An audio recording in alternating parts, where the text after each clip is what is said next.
आदर्श अमर सिंह माध्यमिक विद्यालय हैन जसमा कक्षा 6, 7, 8 प्रकृतिको सन्देश भन्ने किताब चाहिँ हामीले पढे बापत हैन अन्नपूर्ण संरक्षण क्षेत्र इलाका कार्यालय जोमसोम मुस्ताङले आयोजना गरेको एउटा कार्यक्रम हो यो र वर्षेनी कक्षा 6, 7, 8 मा पढ्ने विद्यार्थीहरूलाई nature hiking do you know nature hiking हैन प्रकृति भ्रमण नेचर हाइकिङ द्याट मिन्स प्रकृति भ्रमण को लागि आज हामी यहाँ आएका छौं है आज हामी यहाँ आएका छौं र यो ठाउँ भनेको अत्यन्तै मुस्ताङ जिल्लाकै मानिलियौं हामीले हाइलाइट गर्ने हो है मुस्ताङ जिल्लाको सबैभन्दा मनमोहक सबैभन्दा आकर्षक भेरी एट्र्याक्टिभ प्लेसेस हैन कहाँ त स्योकोङ एन्ड पुच्छरताल कुरा बुझ्यो नि अनि यो चाहिँ के हो त भन्दाखेरि एक समयमा यो चाहिँ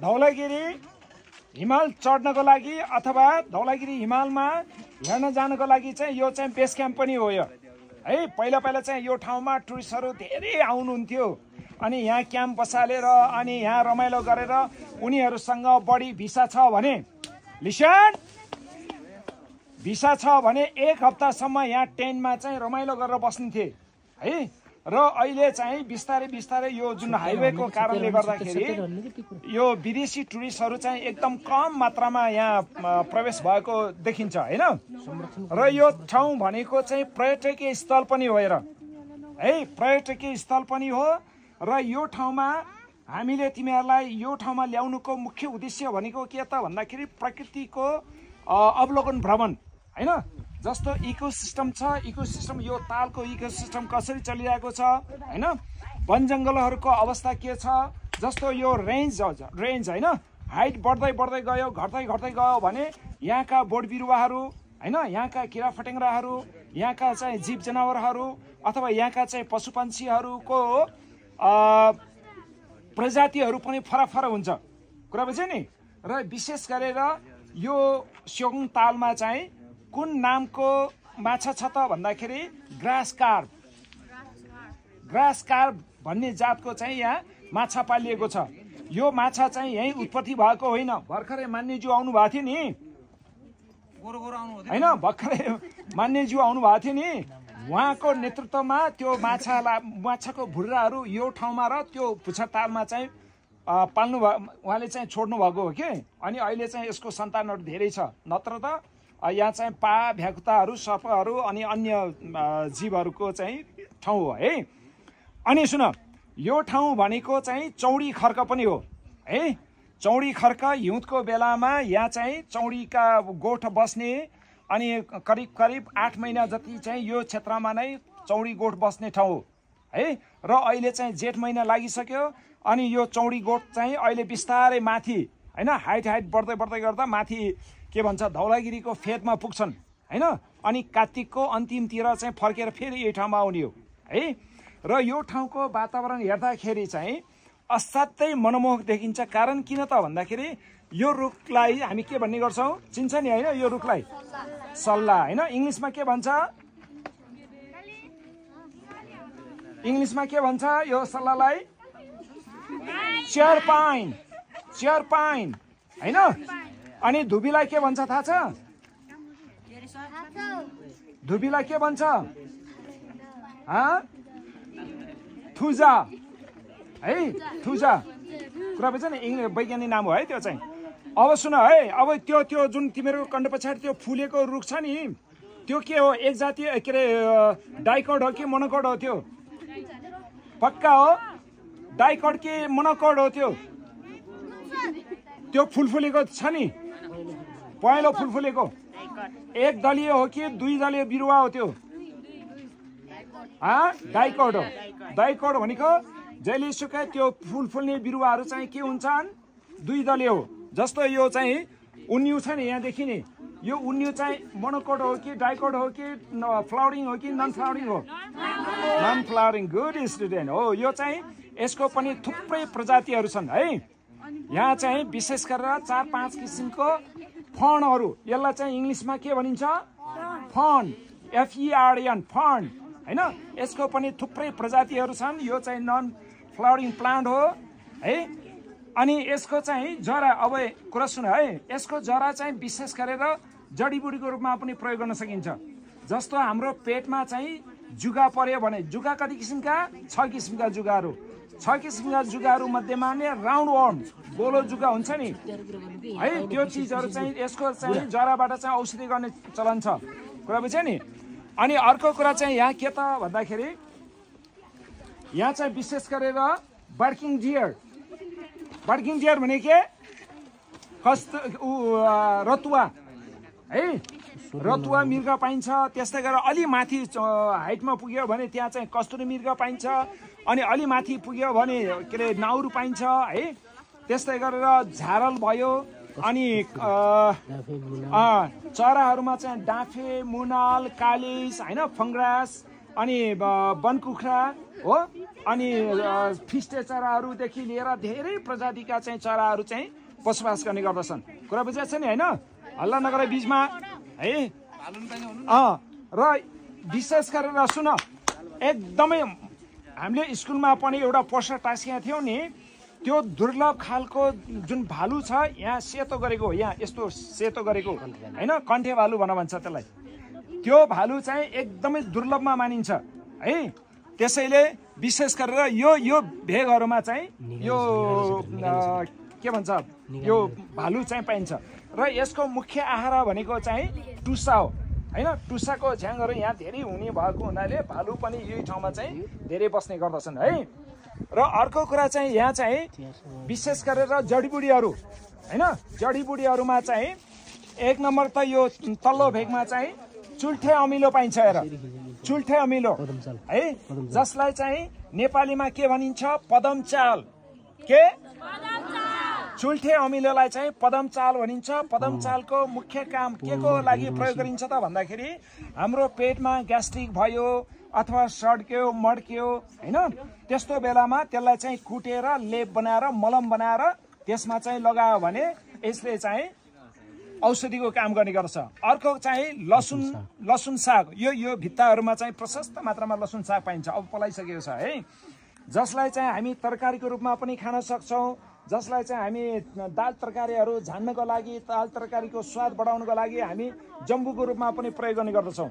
र अर्को औषधिको रूपमा पनि प्रयोग गर्न सक्छौँ है। अर्को चाहिँ भोङमर होइन, यहाँको भाषामा भोङमर भन्छ, त्यसलाई नेपालीमा निरमसी भन्छ है। निरमसी भनेको चाहिँ असाध्यै बहुमूल्य जडीबुटीमा गनिन्छ। जुन जडीबुटी चाहिँ विशेष गरेर के कामको लागि प्रयोग गरिन्छ त भन्दाखेरि बिखको एन्टिबायोटिकको काम गर्ने गर्दछ होइन। कुनै कारणवश हामी मानिसले अनि जनावरहरूले बिख खायो भने नि त्यो बिखलाई चाहिँ नर्मलाइज गर्नको लागि अथवा बिखलाई जिताउनको लागि चाहिँ हामी के खाने गर्दछौँ? निरमसीको प्रयोग गर्ने गर्दछौँ है। बिखलाई चाहिँ हरण गर्नको लागि निरमसीको प्रयोग गर्ने गरिन्छ। अर्को चाहिँ 5 औँले। 5 औँले भनेको के हो थाहा छ? यसको बोर्ड चाहिँ मकैको बोर्ड जस्तो हुन्छ होइन, ठुलो खालको हुँदैन, 1 बित्ता जतिको अथवा अलि अग्लो खालको। र यसको जरा चाहिँ ठिक हाम्रो हातको औँला जस्तो हुन्छ। त्यसैले यसलाई के भनिएको त? 5 औँले भनेर भनिएको है। र यो 5 औँले पनि असाध्यै महत्त्वपूर्ण जडीबुटीमा गनिन्छ। यो चाहिँ हाम्रो नेपालबाट व्यापारीहरूले चाहिँ बाहिरतिर चाहिँ पैठारी गर्न पाइँदैन। हेर, यो पनि दुर्लभमा गनिन्छ है, बाहिर लगेर बेच्न चाहिँ पाइँदैन है। निरमसी भयो, यो के भन्छ के भन्छ 5 औँले भयो होइन, यिनीहरू चाहिँ बाहिर बिक्री वितरण गर्न पाइँदैन। र यसको चाहिँ आउँदैछ। र यो चाहिँ विशेष गरेर के को लागि प्रयोग गरिन्छ त भन्दाखेरि हाम्रो शरीर चाहिँ निर्बलियो भयो अथवा अलिक कमजोरी भयो भने पनि 5 औँलेलाई के गर्ने? त्यसलाई चाहिँ पकाएर अथवा कुनै खाद्य पदार्थसँग मिसाएर खायो भने पनि त्यसले चाहिँ पोषक तत्त्वको काम गर्ने गर्दछ। कुरा बुझ्यो नि। र त्यो भित्रको भागहरू चाहिँ एकदम सेतो, एकदम निर्मल सेतो खालको हुन्छ। जुन सेतो वस्तुले चाहिँ हाम्रो शरीरलाई चाहिँ एकदमै पौष्टिक प्रदान गर्ने गर्दछ है। त्यसैले यो पनि एउटा महत्त्वपूर्ण जडीबुटीको रूपमा लिने गरिन्छ। र सबैले चिनेको जानेको यसको महत्त्व बुझेको चाहिँ यार्सा गुम्बा होइन, यार्सा गुम्बा होइन। वैशाख महिनादेखि लिएर कति असार महिनासम्म चाहिँ यसको ड्यू हुन्छ। ड्यू भनेको आयु हैन। र यो चाहिँ के हुन्छ त भन्दाखेरि यो तल्लो लेभलमा पाइँदैन। जुन घाँसे मैदान हुन्छ, घाँसे मैदानभित्र चाहिँ यो एउटा किराको रूपमा उम्रिरहेको हुन्छ हैन। 6 महिना सिल्केला लार्भाको रूपमा रहन्छ, 6 महिना चाहिँ बिरुवाको रूपमा रहने। यो विचित्र किसिमको चाहिँ जसलाई हामी के पनि भन्ने गर्छौँ इंग्लिशमा के भन्ने गर्छौँ रे? हु नोज अबाउट इट? कोर्डिसेप्स। कोर्डिसेप हैन हो। अब यो चाहिँ के त भन्दाखेरि अमृत बुटी भनेर पनि भन्ने गरिन्छ। हेर के रे? अमृत बुटीको रूपमा पनि लिने गरिन्छ, जसले चाहिँ हाम्रो शरीरलाई चाहिँ एकदमै इनर्जेटिक बनाउने, के शक्तिशाली बनाउने हैन, त्यस्तो खालको चाहिँ त्यो हो है। र अर्को चाहिँ यहाँ वनस्पतिमा हेर्ने हो भने सतुवा चाहिँ यो भेगतिर चाहिँ पाइँदैन है, सतुवा चाहिँ है। अर्को कुरा चाहिँ घोटाप्रे भन्ने चाहिँ छ है। सुन है, यहाँतिर छ कि छैन है, हेरौँ। ल म कुनै दिन देखाउँला है। घोटाप्रे हैन, प्रत्येकको गाउँघरमा चाहिँ घोटाप्रे भनेर चिन्ने गरिन्छ। घोटाप्रे भनेको चाहिँ के हो त भन्दाखेरि यसको पात चाहिँ घोडाको जस्तो टाप भएको हुनाले यसको नाम के रहन गएको त? घोटाप्रे। यस, जसलाई चाहिँ हामी आयुर्वेदिक भाषामा भन्नु पर्दाखेरि ब्रह्माको बुटी भनेर भन्छौँ है। के रे? के भन्छ है? ब्रह्माको बुटी भनेर भन्छौँ।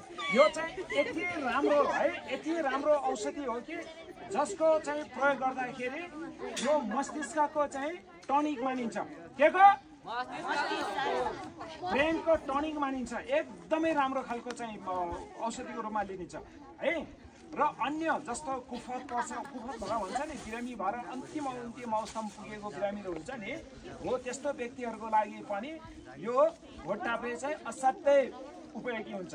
र यसको प्रजाति हेर्ने हो भने 5-6 किसिमको हुन्छ है। मैले यहाँ चाहिँ देखिरहेको छैन, अहिले बाटोतिर फेला परे भने म त्यो तिमीलाई भनौँला। अर्को चाहिँ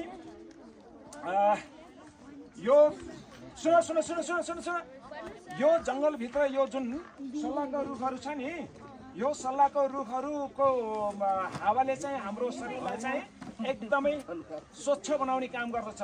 जस्तो टिबी रोग लागेको छ भने पनि यो सल्लाहको हावाले के गर्दो रहेछ त? उपचार गर्ने काम गर्दछ। र बुझ्यो नि।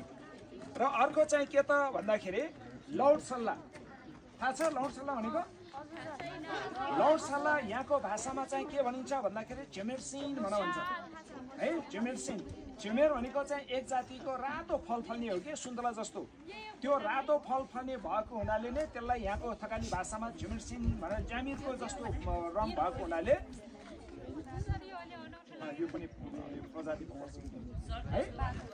यसलाई चाहिँ ज्यामिरको जस्तो रङ भएको हुनाले झेमेरसिन भनेर भन्छ। यसलाई चाहिँ हिमालयन यु नेपालीमा, इङ्ग्लिसमा के हिमालयन यु, नेपालीमा चाहिँ लौट सल्लाह है। यो पनि के हो त भन्दाखेरि क्यान्सरको औषधिको रूपमा मानिन्छ। र बुझेन है। अब सुन यसैले सुन है, हाम्रो यो प्रकृतिमा